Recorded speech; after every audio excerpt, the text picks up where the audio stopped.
bahwa kita punya persoalan tentang kualitas udara Jabodetabek dan ada beberapa faktor antara lain kemarau panjang, kemudian konsentrasi polutan dengan demikian, lalu ada emisi dari transportasi, termasuk juga dari manufaktur industri.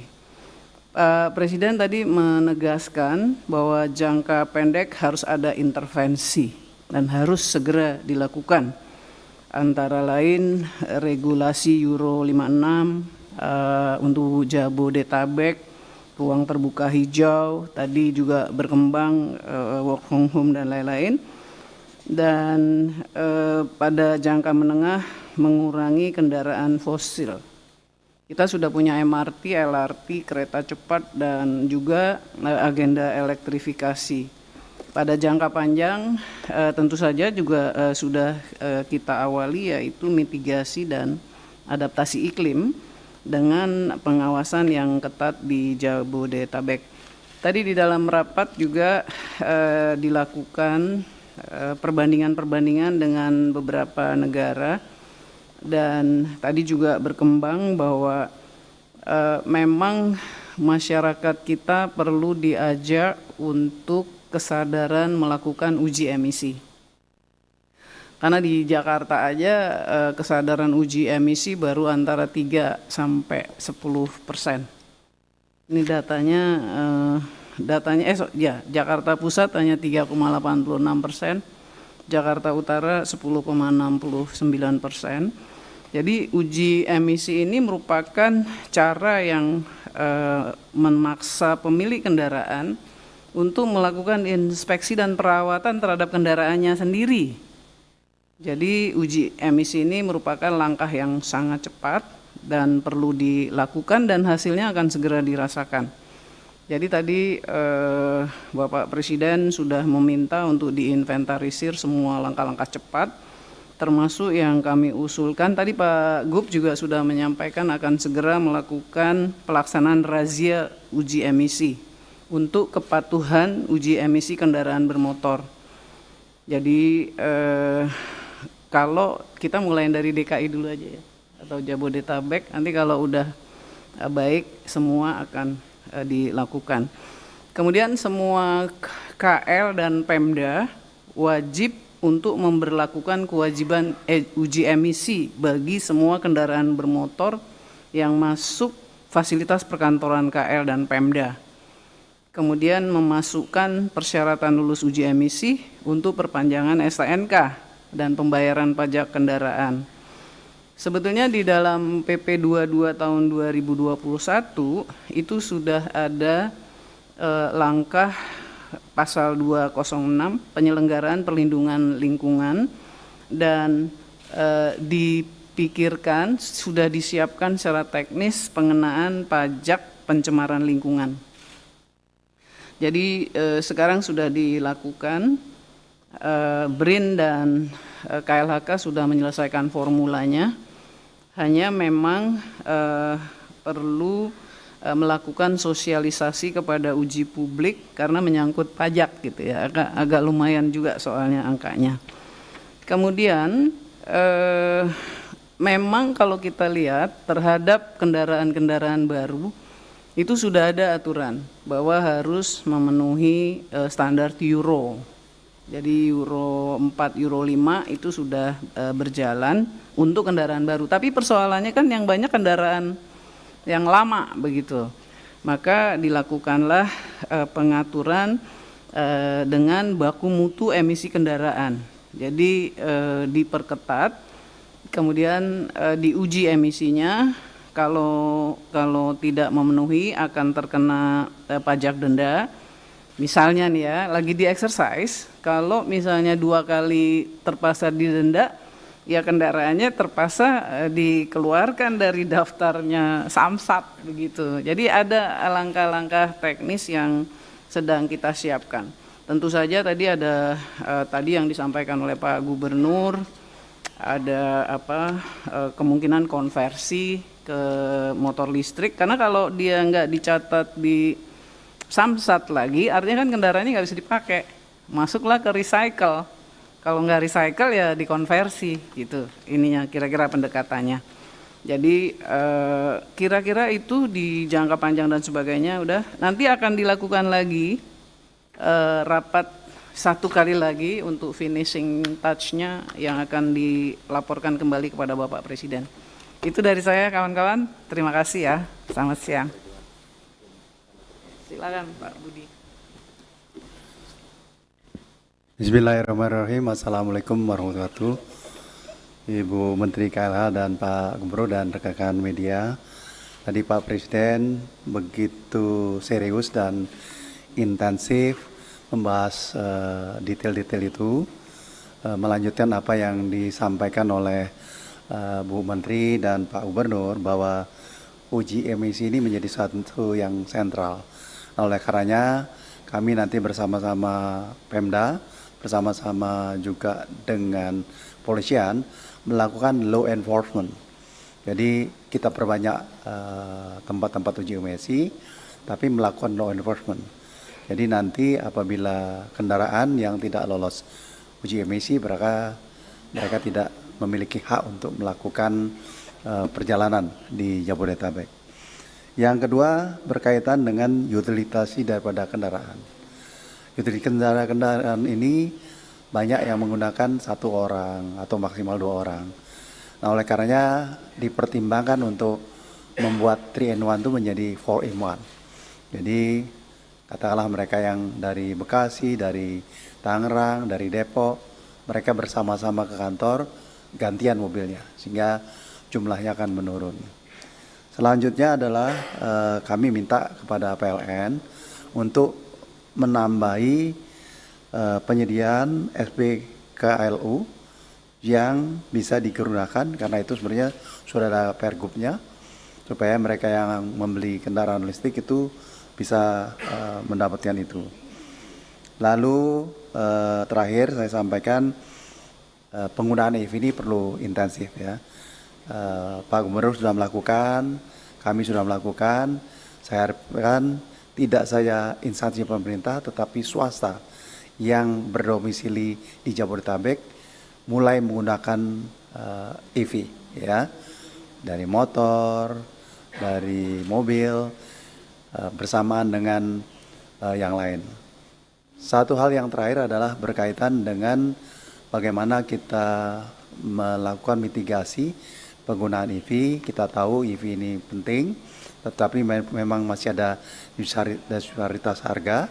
Oleh karenanya kita berikan kemudahan, tetapi kita juga memberikan cara-cara yang komprehensif.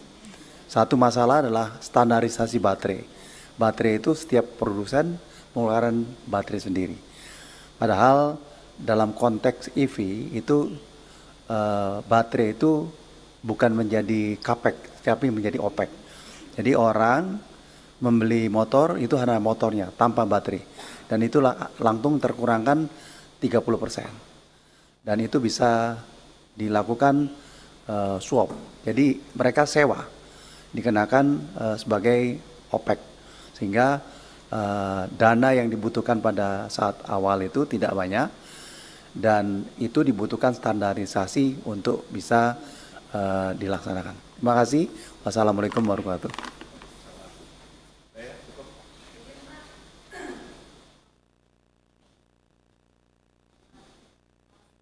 Selamat siang Pak, saya Nina dari Harian Kompas. Ini untuk Bu Siti, Bu Menteri LHK atau Pak Menhub maupun Pak Heru. Pertama sebenarnya dalam rapat tadi, apakah juga diidentifikasi sebenarnya penyebab utama dari polusi ini adalah apa? Apakah itu dari kendaraan atau pembangkit listrik dan industri? Jadi sebab kan kalau kita lihat meskipun hari Minggu ternyata polusinya juga tetap tinggi ya Pak, Bu. Jadi ini sebenarnya teridentifikasi tidak penyebabnya. Kedua, tadi Pak Presiden juga mengingatkan soal pembangkit listrik dan industri. Apakah juga ada langkah yang akan dilakukan untuk pembangkit listrik? Kita kan masih kebanyakan dari tenaga batubara ya Pak, Bu. Apakah juga ada langkah yang akan dilakukan untuk mengurangi emisi-emisi dari itu? Dan ketiga soal kendaraan umum listrik Pak, kan tadi Presiden meminta supaya orang-orang masyarakat didorong untuk menggunakan kendaraan publik gitu ya. Kalau bisa jangan menggunakan kendaraan pribadi. Kalau seandainya 4-in-1 kan kita pernah punya pengalaman 3-in-1 yang akhirnya malah banyak joki gitu ya Pak. Nah, apakah misalnya ada upaya untuk mendorong orang menggunakan kendaraan umum? Misalnya subsidi seperti yang Pak Presiden kemarin bilang, apakah ada langkah-langkah konkret yang juga dipikirkan seperti apa rencananya? Gitu Pak, terima kasih. Terima kasih ya Mbak Nina. Tadi memang dibicarakan dan dilaporkan oleh para Menko, karena kita kalau di kabinet itu kan ada ininya ya, ada term-termnya, bahwa penyebab utama pencemaran kualitas udaranya adalah kendaraan.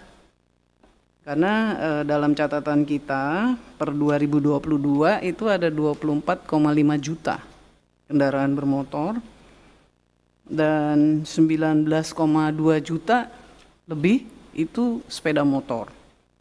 Jadi disebutkan itu, tadi ada juga Bapak Presiden meminta untuk dicek dari industri juga, karena beliau percaya bahwa Jabodetabek kan wilayah industri begitu. Dan ini ditanggapi oleh Pak Menko Perekonomian dan kita akan lakukan regulasi ya terkait dengan industri. Jadi saya sudah mencatat di sini standar-standar yang harus dikeluarkan untuk cerobong industri. Gitu. Sebetulnya kalau dari KLHK sih langkah-langkah untuk itu dengan kita meneliti kinerja perusahaan atau korporat tiap tahun itu sebetulnya udah mengarah. Tetapi ini lebih spesifik lagi di Jabodetabek untuk ditetapkan standar untuk cerobong dan sebagainya. Tadi bahkan Pak Presiden tanya berapa sih harganya gitu. Itu yang dari saya. Kemudian kalau soal PLTU, tadi Dirut PLN melaporkan kepada Bapak Presiden dan kami juga di KLHK melakukan studi dari satelit Sentinel tropospheric NO2 periode resolusi satelitnya kan tiap 14 hari ya. Jadi yang kami pelajari yang periode 27 Juli sampai 9 Agustus 2023 dan sebelumnya pada tahun 2019 ketika heboh-heboh ini juga ada, kami juga lakukan studi. Sama confirm studinya PLN dengan KLHK bahwa dugaan polusi udara karena PLTU Suralaya itu kurang tepat. Sebab hasil analisis uapnya itu pencemarannya dia bergeraknya tidak ke arah Jakarta, tetapi bergerak ke arah Selat Sunda dan itu ditopang oleh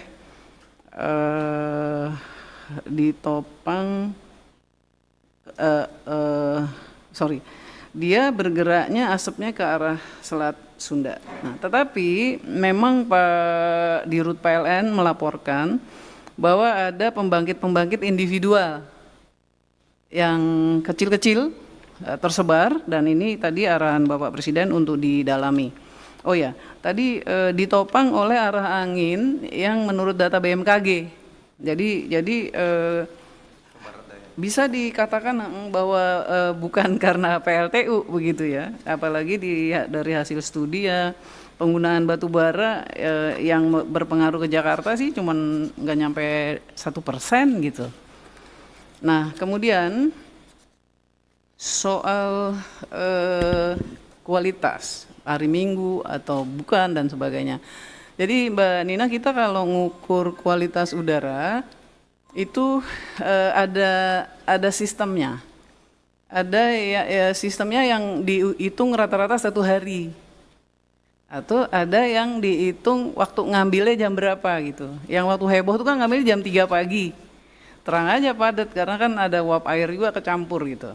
Nah kita di Indonesia itu menemukan ada 3 model yang muncul Pertama model IQR. IQR ini dia pakai PM2,5. PM2,5 itu artinya partikel-partikel dengan ukuran 2,5 mikron. Itu yang jadi ukuran bahwa itu jadi polusi berapa banyaknya. Kemudian air pollution pengukuran yang berikut adalah Air Quality Index Visual Map. Nah, jadi kalau kita perbandingkan, ada lagi yang punya KLHK, itu namanya pemantauan kualitas udara ambien. Jadi ada batasnya. Nah, ini beda-beda dalam arti sebetulnya arahnya sama. Mau lihat kualitas udara, cuman pakai faktor apa? Kalau yang tadi pakainya partikel material 2,5 mikrogram. Kalau di yang alat KLHK pakai 7 parameter. Jadi ada PM10-nya juga yang 10 mikrogram juga kita deteksi. 2,5, NO2, SO2, hidrokarbon, kemudian CO, kemudian ozon, O3.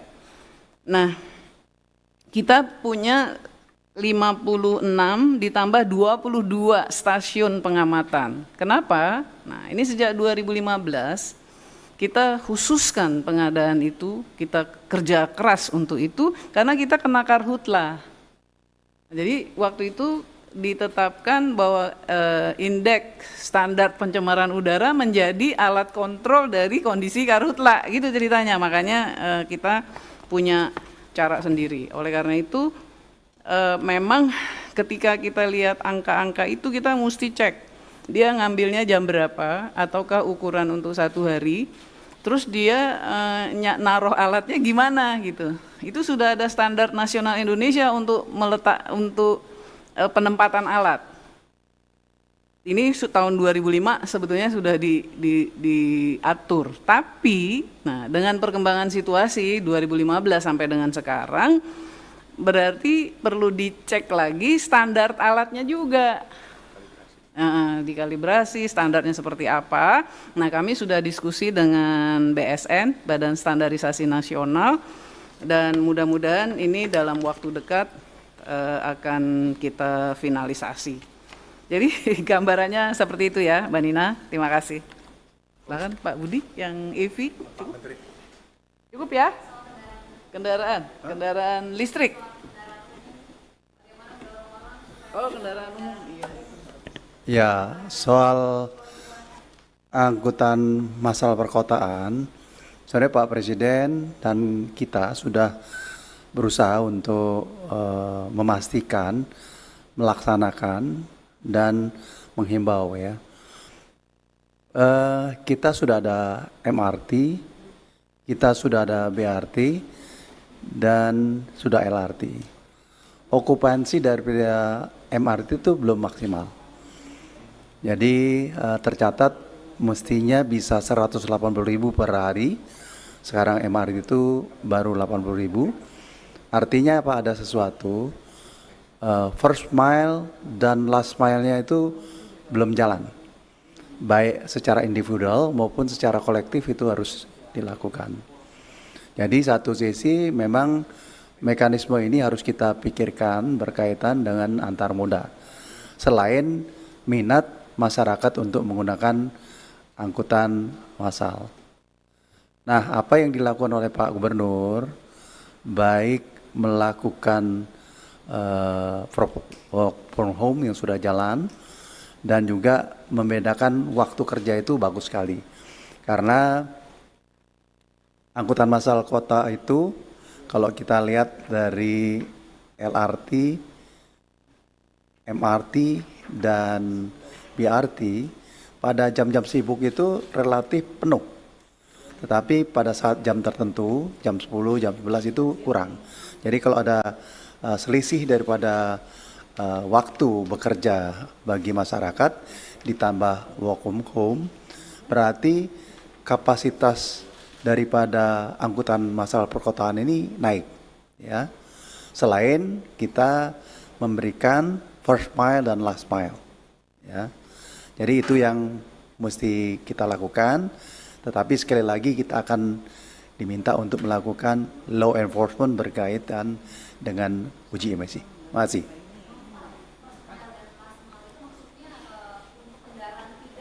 Ya, feeder. Ya, 2 ditambah, dan orang itu individual harus melakukan. Katakanlah dia itu di satu tempat naik sepeda ya ke situ, di sini menggunakan, jadi 2 macam, secara individual maupun secara bersama dilaksanakan.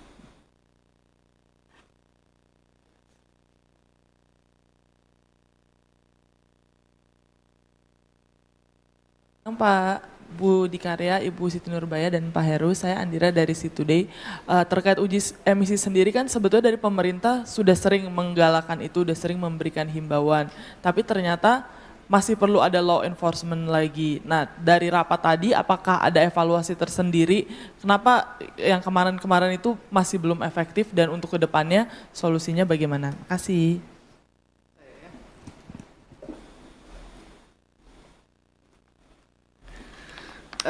Terima kasih ya. Memang uji emisi itu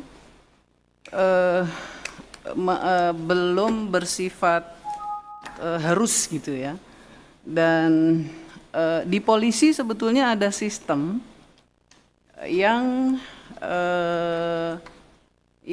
sebentar.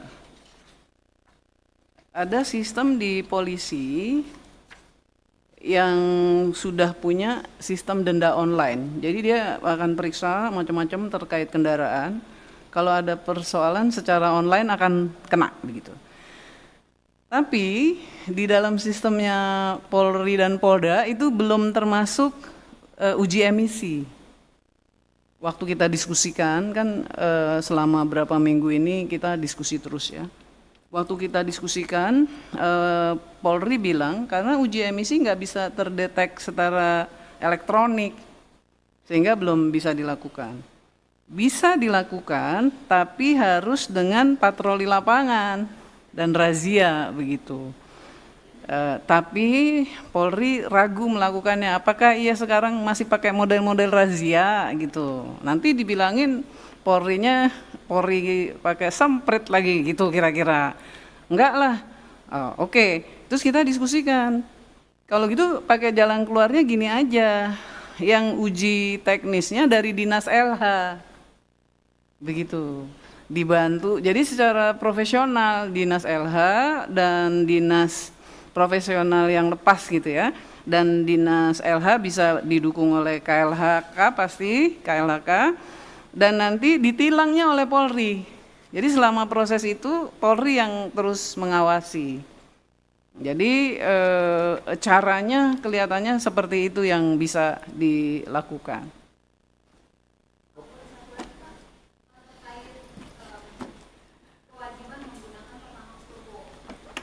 Mengurangi emisi. Maaf, mengenai kewajiban menggunakan Pertamax Turbo untuk kendaraan di atas 2.400 cc kalau nggak salah ya Pak. Dan bagaimana memastikan itu benar-benar dilaksanakan Pak? Maksudnya pengaturannya seperti apa, pelaksanaannya seperti apa, juga untuk kendaraan-kendaraan yang misalnya emisinya masih jelek, terus seperti apa gitu ke depannya. Dan tindakannya seperti apa? Terima kasih. Ya, terima kasih Mbak. Yang pertama, pencemaran udara ini kan tidak bisa dibebankan kepada pemerintah daerah dan pemerintah pusat saja. Kesadaran masing-masing pemilik kendaraan, karena tadi berdasarkan data kendaraan yang bermotor lah yang 50% Ibu ya, kurang lebih menyumbang emisi gas buang yang buruk. Maka kalau memang dari pabrikan ya sudah harus menggunakan yang bahan bakar Euro 4. Contohnya misalnya 2400 cc itu harus Pertamax Turbo. Ya kita semua masyarakat harus disiplin terhadap hal itu. Yang berikutnya tadi bagaimana dengan yang kendaraan emisinya tinggi. Ya tadi sekali lagi DKI punya beban tanggung jawab untuk melakukan bersama-sama Polda Metro dengan Kementerian Lingkungan Hidup sebagai supervisi untuk bisa mengetatkan uji emisi. Kalau kendaraan truk kan itu sudah ada 6 bulan sekali Pak, izin Pak Menteri. Kami 6 bulan pick up segala macam, itu kan kita uji tes. Dan Pemda DKI kan tempat titik-titik tertentu di mall, di kantor-kantor pemerintahan, itu kan secara rutin sudah melakukan uji emisi untuk memperingatkan bahwa kendaraannya melebihi dari kondisi yang ada. Cuma kita kan kurang disiplin kira-kira seperti itu. Ya ini kan kerja bersama-sama semuanya. Saya rasa itu.